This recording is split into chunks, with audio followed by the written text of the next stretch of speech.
सर्वप्रथम 2005 ते 2015 आयरेगाव हा 1.5 लाख लिटर जलकुंभावर सुरू होता। आज आयरेगावामध्ये 15 लाख लिटरचा जलकुंभ झालेला आहे।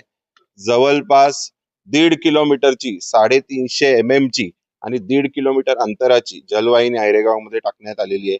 आणि आता इंटरनल नेटवर्क सुधारवण्यासाठी आयरेगावमध्ये 2.5 कोटीचा आराखडा तयार करण्यात आलेला आहे। त्याचंही काम युद्धपातळीवर सुरू आहे। खरं तर 2005 ते 15 ज्यांनी आयरेगाव 25 वर्ष मागे नेलं त्याला पुढे आणण्याचं काम आमचे माननीय नेते रवींद्रजी चव्हाण साहेब यांच्या नेतृत्वात आम्ही केलेलं आहे। आणि जवळपास 90-95% आयरेगावाची पाणी समस्या आम्ही मार्गी लावलेली आहे।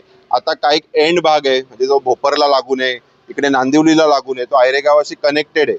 तर तिथे अजूनही कनेक्शन्स लोकांचे झालेले नाहीयेत, त्यामुळे लोकांना थोडं ट्रॅव्हल करायला लागतो।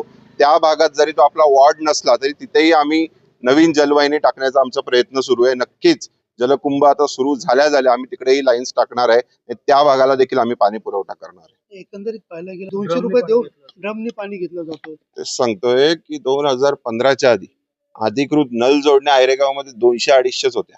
आज जवळपास 1650 कनेक्शन अधिकृत आहेत, त्यामुळे त्या कनेक्शनला पाणी पुरवठा सुरू आहे।